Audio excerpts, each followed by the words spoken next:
Nah, ketika Fatihah itu sebegitu keramatnya, sebegitu topnya, itu setan rapat, singkat cerita itu yang tadi dipimpin oleh iblis yang sedang terkapar apa? Terus tali obatnya nggak ada, cuma dia shock karena ada surat yang turun yang melafatkan itu pasti selamat dari apa?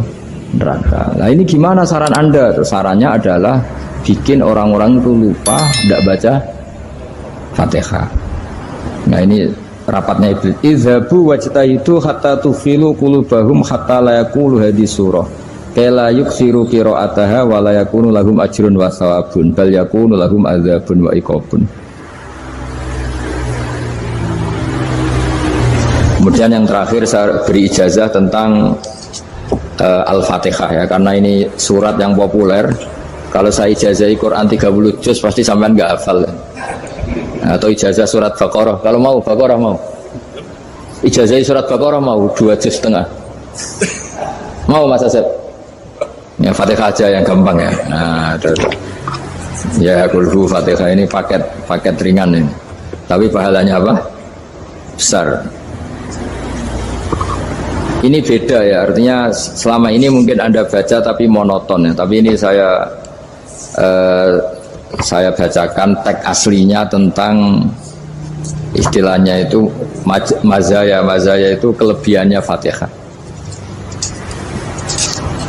Saya baca Arabnya dulu, nanti ini terakhir ya, ijazah tadi kan saran-saran umum tentang sosial ya, pokoknya jadikan kebaikan itu punya nilai sosial yang baik lah.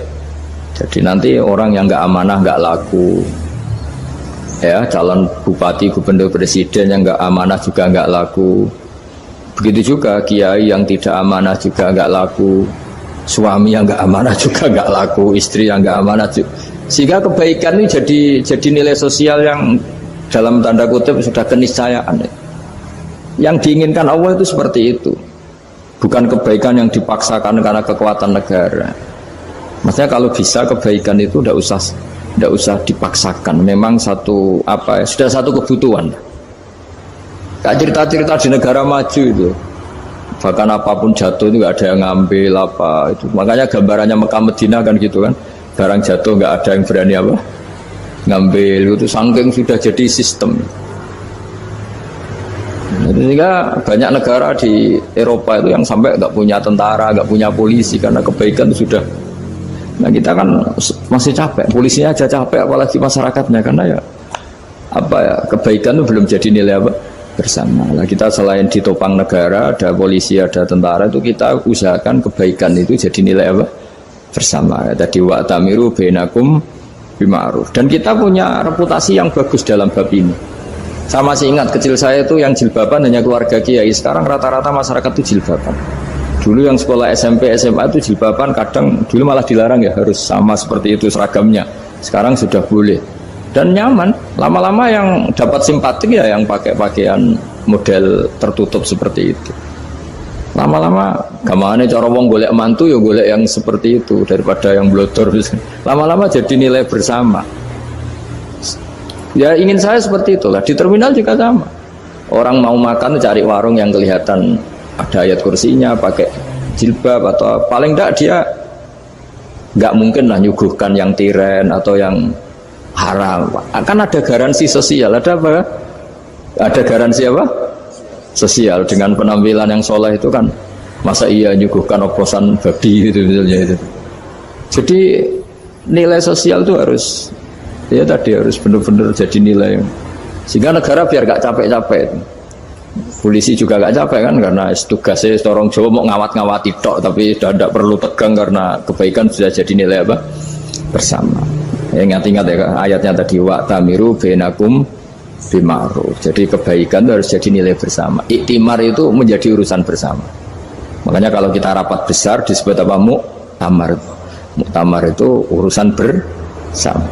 Tadi imamnya sholat juga menopang Gojek karena nggak lama-lama nopang Grab, nopang Kernet, nopang penjaga Indomaret, penjaga bensin, pom bensin. Nah dia hanya punya waktu 5 menit terus imamnya baca Baqarah kan. Iya imamnya mursyid, mungkin dia tambah lama tambah dapat aplaus dari muhibbinnya, tapi makmumnya Dia tambah lama tambah dapat penghormatan dari pecintanya, tapi kitanya wah khusyuk wali kan, dia dapat status naik lah. Kita yang sudah tidak ikut jadi wali diganggu apa pekerjaannya. Kalau ada imam seperti itu sampai mufarokoh saja, niat ya Allah sampai sini saja, saya makmum orang itu, silakan orang itu punya urusan sendiri dengan jenengan, ya sudah, atau salib saja apa. Ya, itu boleh kalau dalam fikih namanya apa? Mufarokoh. Mufarokoh itu niat. Tapi kamu jangan langsung selonong mufarokoh, niat dulu. Pamit sama Allah bahwa sekarang mau mufarokoh. Ya, tapi ya jadi sholat yang aneh kan, imamnya masih rukuk, kamu terus sujud, terus apa-apa selesai ya. Mungkin dalam pandangan itu orang lain ini maksudnya makmum gimana ini kok begini. Tapi sudahlah, Allah Maha tahu. Nah, insya Allah dimaklumi. Ya saya baca tentang Fatihah ya, karena sampean pasti sering baca Fatihah.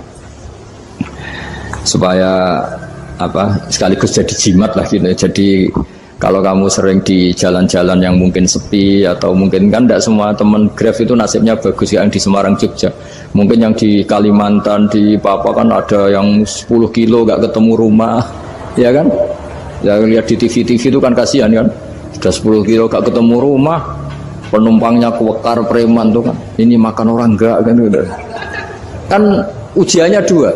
Kalau penumpangnya cantik itu ya kecoba syahwat, kalau preman takut. Jadi orang itu selalu ujian itu. Sing sedengan itu kan jarang orang itu. Jadi kalau penumpangnya perempuan cantik ujiannya itu syahwat, kalau preman ujiannya ketakutan. Kalau orang yang lemah bawa uang ujiannya kamu ingin garong. Jadi hidup itu memang semuanya ujian. Liyabluwakum ayyukum ahsanu amala. Makanya saya sering ditanya oleh teman-teman, Gus, nah ujiannya kenal wong wedok elek piye? Sama, kenal wong ayu ujiannya syahwat, kenal wong elek ujiannya ngenyek, itu sama-sama dosa. Syahwat ya dosa, ngenyek juga dosa. Wah elek keriting untune metu ya dosa, ngomong gitu. Kadang-kadang orang berpikir enak kancanan wong elek gak dosa. Kata siapa? Kancanan wong elek itu ya dosa, karena bawaannya ngenyek. Ngenyek itu menyepelekan itu. Makanya saya itu ya gak mau berteman sampean. Nanti kan bawaannya ngenyek atau seneng ya tidak tahu.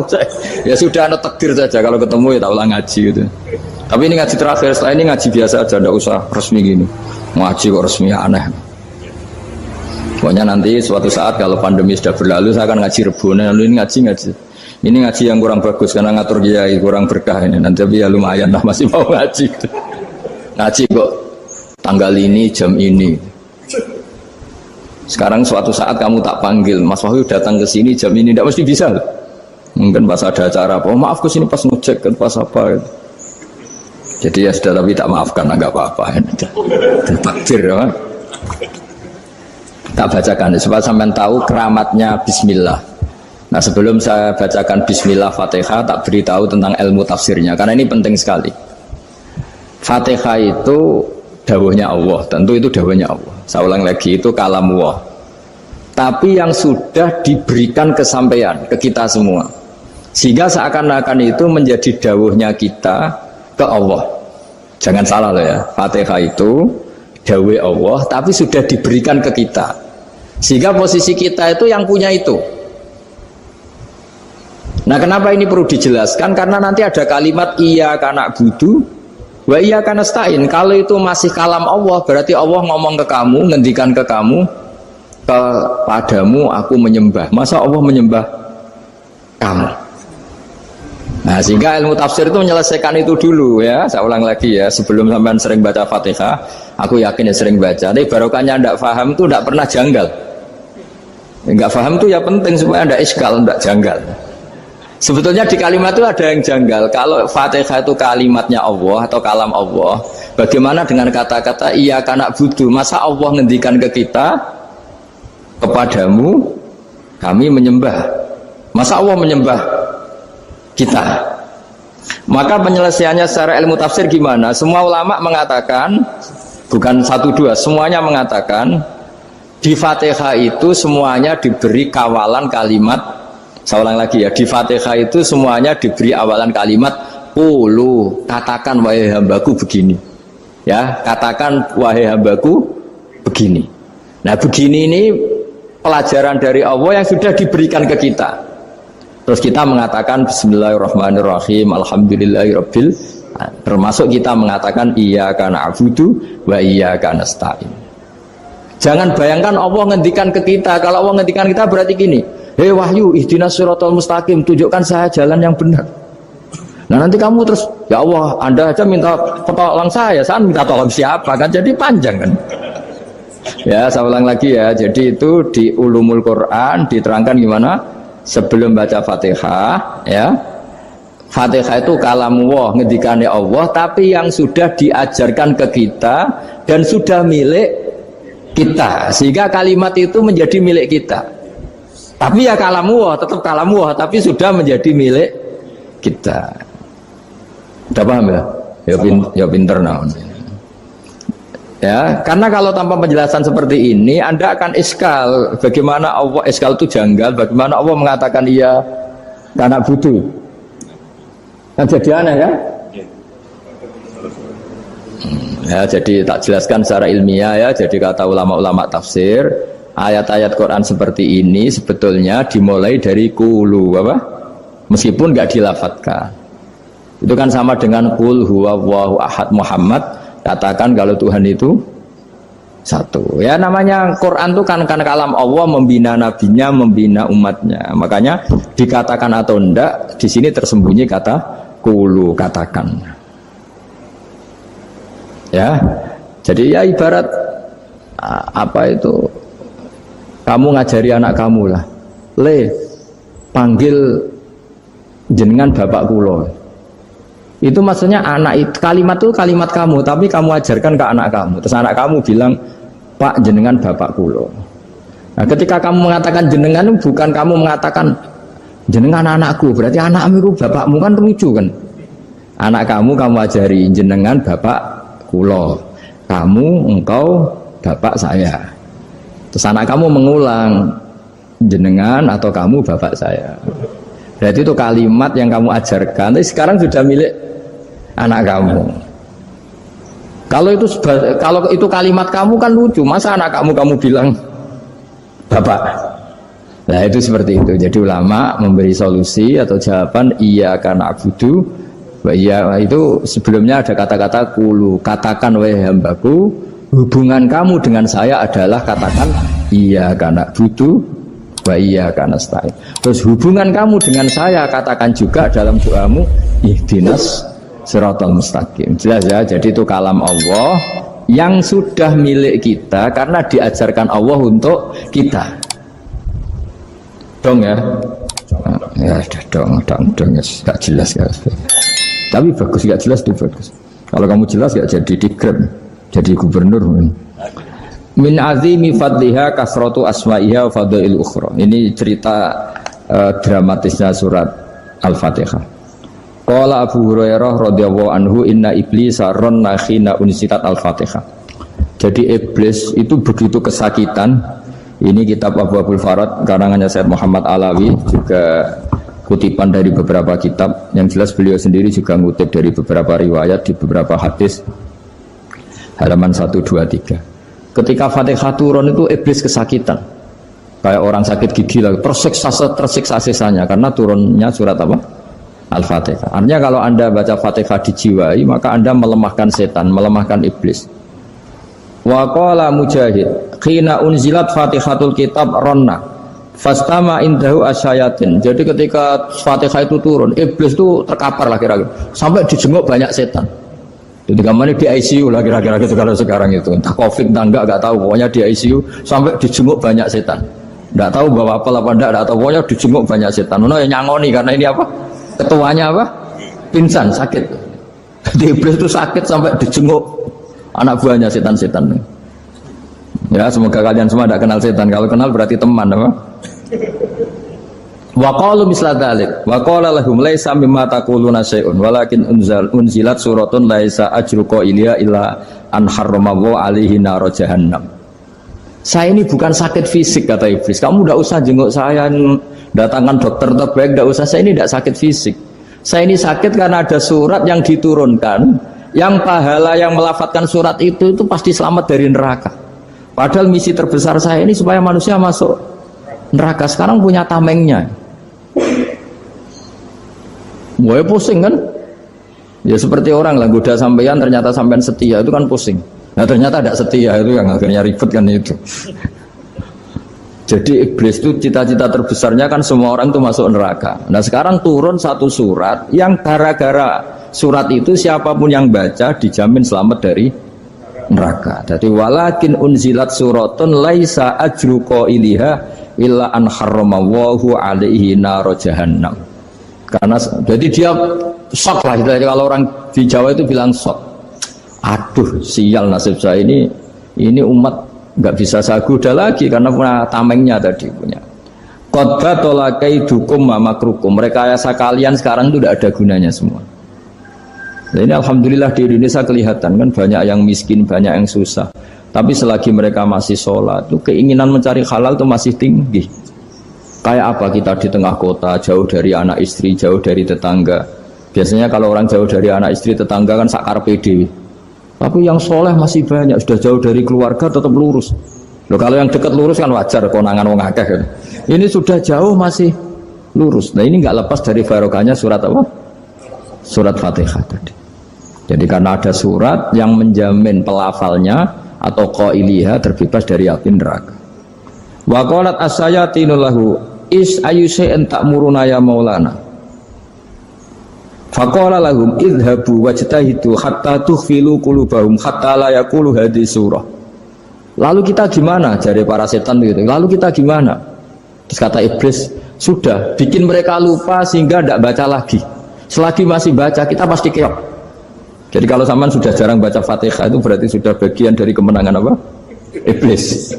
Jadi kalau sampean sudah jarang baca Fatihah itu berarti bagian dari kekalahan Anda, kemenangan iblis. Masih sering baca? Berapa kali? 5 kali sholat. Terus apa lagi? Ya, kalau ngajarin itu juga selain itu juga Kok 5 kali tok itu? Berarti pas sholat fardu tok itu? Enggak 5 kali itu mendingan itu 17. Kamu itu ngitungnya jangan 5 ini. 5 waktu saja. 5 waktu itu berarti lumayan kan? Berapa? 17 ya? Iya. 17 ya?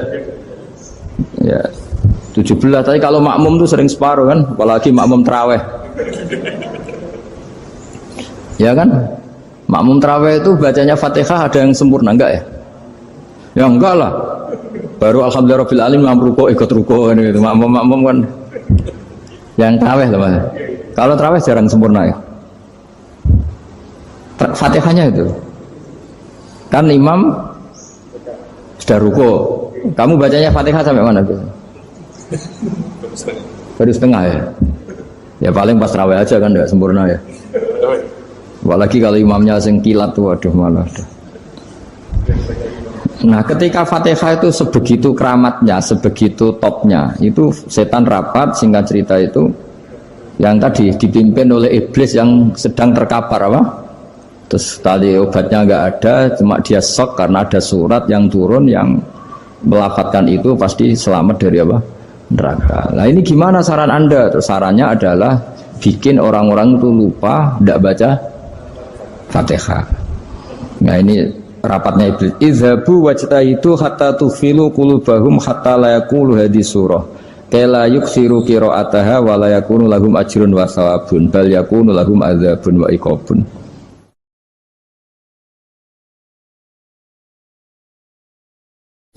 Jadi saya mohon selama ini Anda sudah baca, tapi mungkin hanya rutin saja. Kenapa rutin saja? Jadi barokahnya ngaji ini kamu punya kekuatan atau punya semangat membaca karena ini surat yang luar biasa. Ibarat gini, kalau sampean tanya, saya juga sering mikir, masa Gus hanya surat kok punya kekuatan seperti itu? Di dunia ini kata Allah, mulai Nabi Adam sampai kiamat, nggak ada yang bisa menandingi kekuatan kalimah. Kalimah itu kata-kata, nggak ada yang bisa menandingi kata-kata. Misalnya Anda nge-grab berangkat istri cuek, berangkat cuek, itu beda dengan ketika meskipun satu kalimat, wes Pak muga-muga dilindungi pangeran, mugi-mugi jenengan selamat, itu menjadi teduh dan semangatnya luar biasa karena kayak mendapat support. Jadi kira-kira kalimat itu hubungannya kita dengan Allah, Fatihah itu seperti itu. Kamu melafadzkan satu kata-kata yang dibenarkan langit bumi, dibenarkan aras, dibenarkan malaikat, dibenarkan semua penghuni di dunia ini. Sehingga tuh efeknya luar biasa. Itu seperti gini ya, kamu cerai sama istri, terus nikah lagi katut babon. 10 tahun anak kamu dididik, ibunya benci kamu. Dan memang Anda layak dibenci. Duwi dek. Dan sampai nggak pernah manggil kamu Pak. Suatu saat, kamu tentu rindu kan, ingin dipanggil Bapak oleh anak kamu. Suatu saat anak ini manggil kamu Pak E. Itu senengnya bukan main. Hanya sebuah kata-kata. Makanya kadang-kadang orang itu tanya sama kiai, ijazah lafaz ini gunanya apa sih? Itu ijazah-ijazah itu untean kata-kata. Yang kata-kata ini dibenarkan langit dan bumi dan aras dan para malaikat, sehingga efeknya itu luar. Nah ibarat seperti itulah, kamu melafadzkan Fatihah itu melafadzkan kata-kata yang dibenarkan Allah dan Rasul dan semua malaikat, semua penghuni langit. Maka ini efeknya pasti luar. Nah di sini lah orang-orang dulu itu tahu keramatnya itu, sehingga ketika melawan Belanda, melawan Jepang dulu itu kalimat-kalimat itu menjadi mantra yang luar biasa. Doa yang luar biasa. Tapi di era modern karena orang sudah tidak ngerti itu, dianggap itu mantra, jimat, khurafat, bid'ah, waduh ribet menemal. Sebetulnya tidak seperti itu. Memang kata-kata ini kekuatannya luar biasa. Sama kesakitan hati kamu juga karena itu. Ngojek wangilan ya. Lha Pak di bojo kok kowe gagahe tok kere. Wah, iku seling terus Gusti. Padahal kalimat itu kan tidak melukai secara fisik, tapi apa kerjanya sesuk sarah-sarasen. Karena terus dengan pengadilan seperti itu kan, ngapain kerja demi perempuan yang seperti ini? Lagi-lagi kata-kata ini luar. Nah bayangkan kalau kata-kata itu adalah kalimat yang diajarkan Allah lewat Rasulnya, lewat malaikat Jibril. Kayak apa kekuatannya itu? Nah kira-kira Fatihah itu gitu. Kalimat yang baik, kalimat thayyibah diajarkan oleh Allah dan Rasul, kayak apa kira-kira kekuatannya? Pasti luar biasa. Wong support yang dikatakan istri kita, anak kita aja luar biasa, apalagi ini support yang diajarkan Allah dan Rasul. Ya makanya saya mohon kalau baca Fatihah, baca kalimat-kalimat thayyibah ketika sholat itu dijiwai. Ya misalnya Rabbana lakal hamdu mil'us samawati wa mil'ul ardi wa mil'u ma syi'ta min syai'im. Engkau zat yang layak dipuji, dan pujian ini memenuhi langit dan bumi.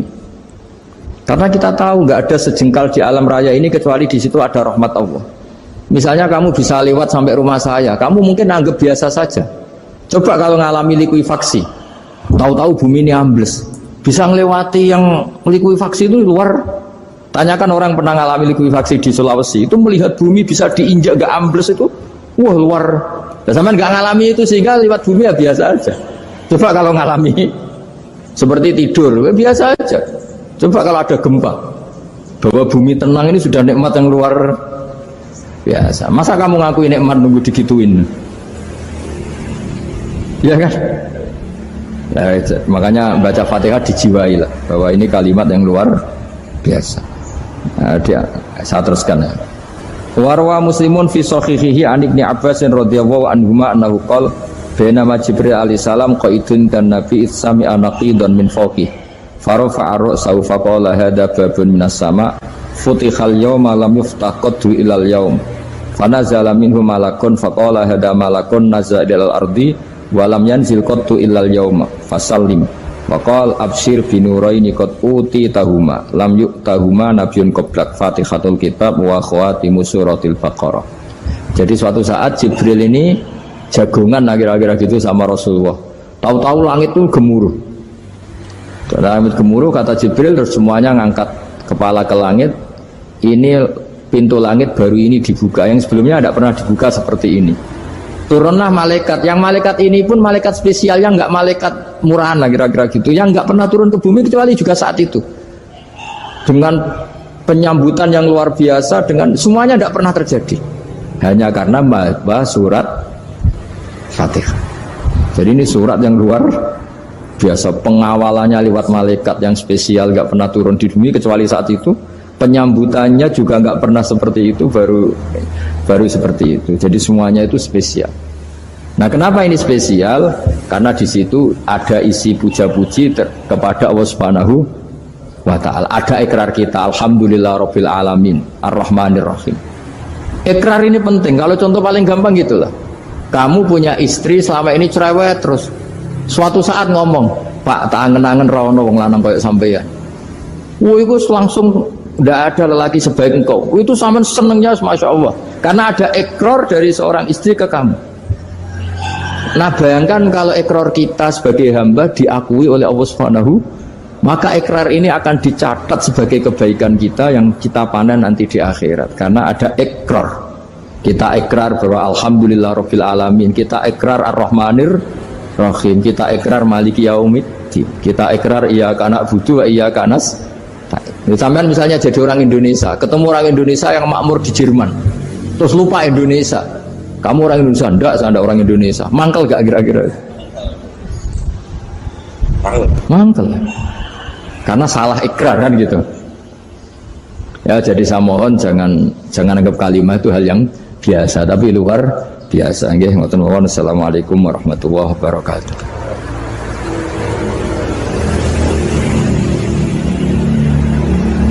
Saya berkali-kali kampanye di mana-mana lah, kampanye dan menganjurkan. Di antara catatan dalam Suhufi Ibrahim wa Musa kan ada kan di Quran itu yang dinamakan lampiran-lampiran wasiatnya Nabi Ibrahim dan Nabi apa? Musa. Itu di antara catatannya begini. Orang yang punya akal itu adalah orang yang bisa menikmati sesuatu yang baik. Misalnya gini, contoh gampang gini. Kamu punya anak pertama atau punya anak yang masih kecil. Itu gendong tuh senangnya bukan main. Melihat anak sehat tuh senangnya bukan main. Mungkin saat itu banyak orang yang sedang maksiat dengan perempuan nakal atau dengan teman-teman nakalnya, yang nganggap seperti itu tidak nikmat. Tapi andekan ini ditimbang ya ditimbang. Yang maksiat tulan, misalnya paling ukuran bahagianya itu 70%. Tapi yang ini, yang nimang anak baru lahir atau masih kecil, corong Jawa ngeloni anak, bisa saja bahagianya itu sampai 100%. Artinya selama ini kesalahan kita adalah nganggap maksiat itu pasti menyenangkan dan taat itu tidak menyenangkan. Makanya saya berkali-kali fatwa, untuk melawan kenikmatan maksiat, orang harus terbiasa menikmati taat, menikmati kebaikan. Jangan kira kita nimang istri nikmat, nimang anak nikmat, ketemu teman yang lama tidak ketemu juga nikmat. Artinya kita akan melewati berjam-jam untuk jagungan sama teman, sama anak, sama istri. Dan itu harus kamu nikmati supaya mengganti tidak berkebutuhan nikmat yang lewat jalur maksiat. Jadi saya mohon sarana-sarana yang menyenangkan itu, yang taat itu kita maksimalkan. Makanya bapak saya itu sering pesen, kowe nak ngaji sing guyon, sing seneng. Nganti wong maksiat itu karena cari kesenangan. Coba kalau kesenangan itu sudah didapatkan saat taat, maka tidak butuh lagi kesenangan yang berbentuk maksiat. Makanya orang-orang wali dulu kalau sudah sholat itu gak bisa berhenti karena merasa nikmat. Makanya Nabi pernah ngendikan wa qurratu aini fi sholat, nyaman saya itu kalau sedang sholat. Sekarang ditagih kan, nah zaman rukun kan gak ditagih, nah istukaran kan di. Terus kita jadi kiai bingung. Jare sing ngutangi kon 7 juta mergo pedet dihitung. Jare sing utang murian mau 3.000, Gus. 3.000 untuk pentol siomay. Woi kata fantan teng ngarep kula. Sing utang seneng 3.000, sing utangi seneng 7 juta. Lah saiki bareng, ya nek ngono sawur pedet ta mending ngono. Pedet apa, Gus? Sisi tok milih pedet limusin. Sisi tok milih pedet biasa, ngu dhisik pedet biasa. Lah ya pedetku biasa iku cara ora mbok utang, wis anak putu.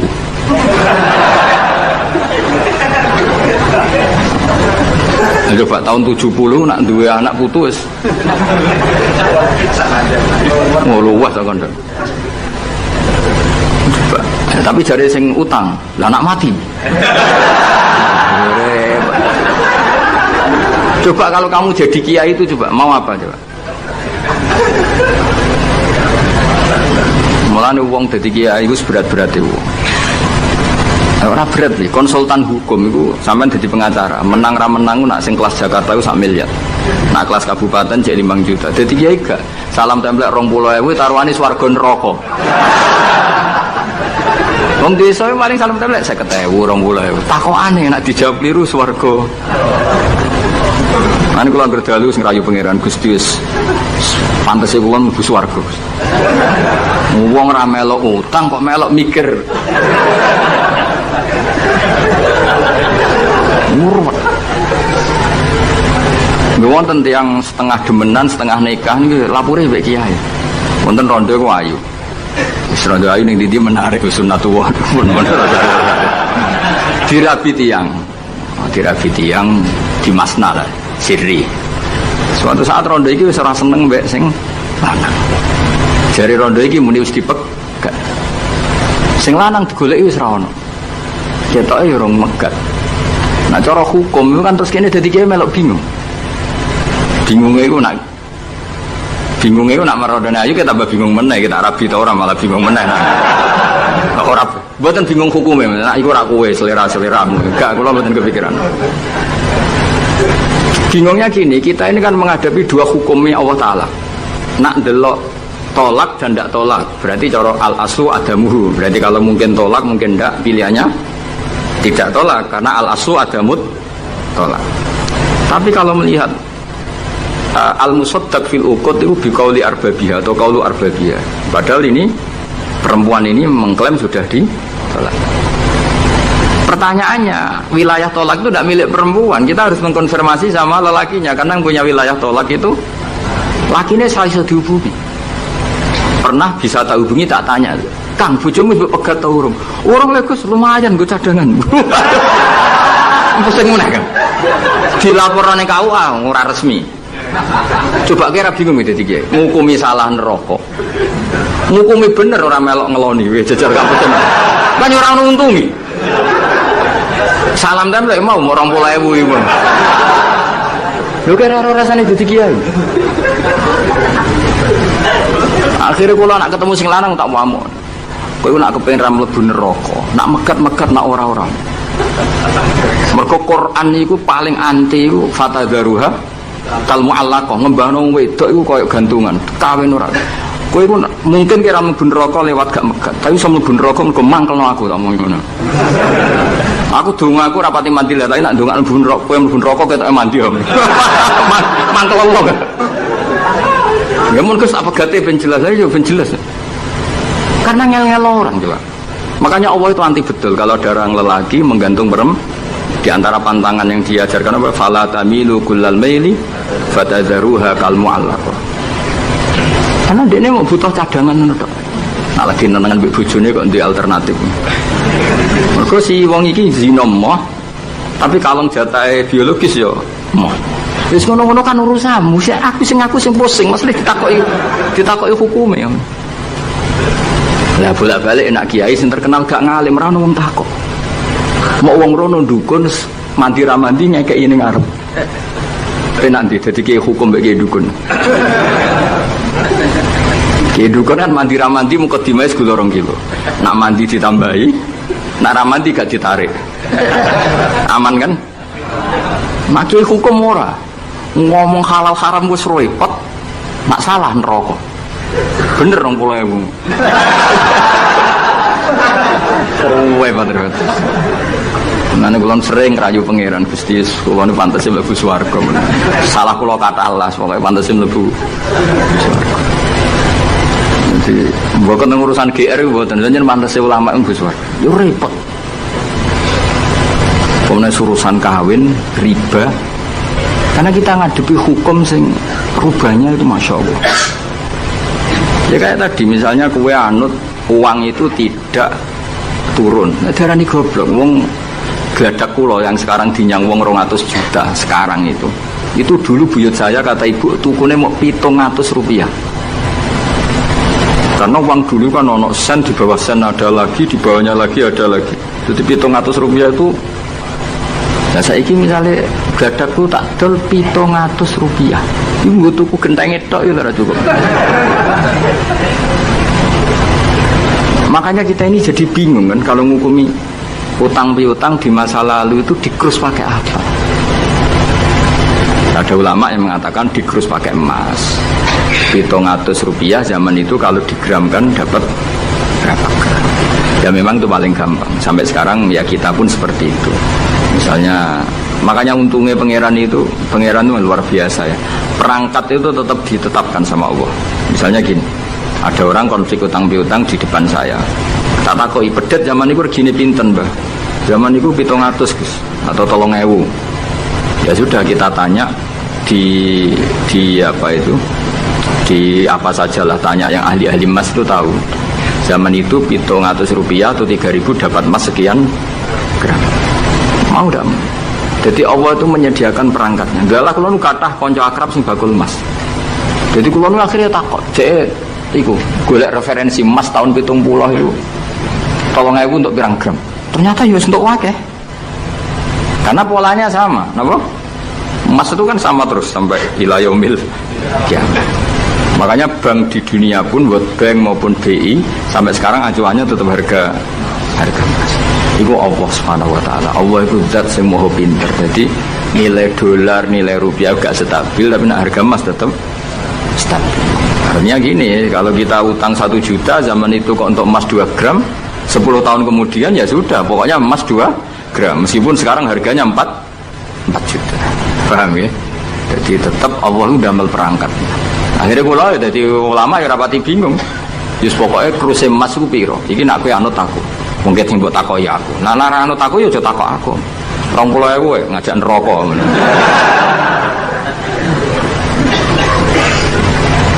Ya, nah, maksudnya ini masih ngaji ini mboten ngono. Nah, mulane akhir ayat sing turun ku ayat den be ayat riba. Den yo mari riba iku ya mergo den. Saiki sing utang iku ora masyarakat tok, kiai sak santri-santri yo tukang. Mulane BPKB ini udah pinter-pinter. Nak sekolah udah suwi ya? Apa sih dulu? Ada nggak orang punya motor BPKB-nya di rumah? Ada 10% sak kampungmu. Sekolah pinter lah. Enggak, maksudnya dari satu kampung itu sing BPKB ra sekolah pirang persen? Piro? 0%. Oh, no. Piro tidak? Ana sedaya iku berarti wong kusuk. Ampun weling mesti iku tukang gadekno. Pirang persen Kang Ali? 10 ana. Dari iki ora ono. Jane ana 10. Ono.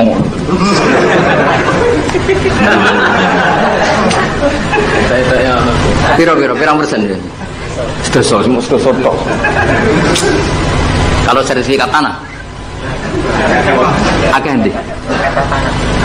Maksudnya lebih akeh sekolah ya apa akeh ning omahe?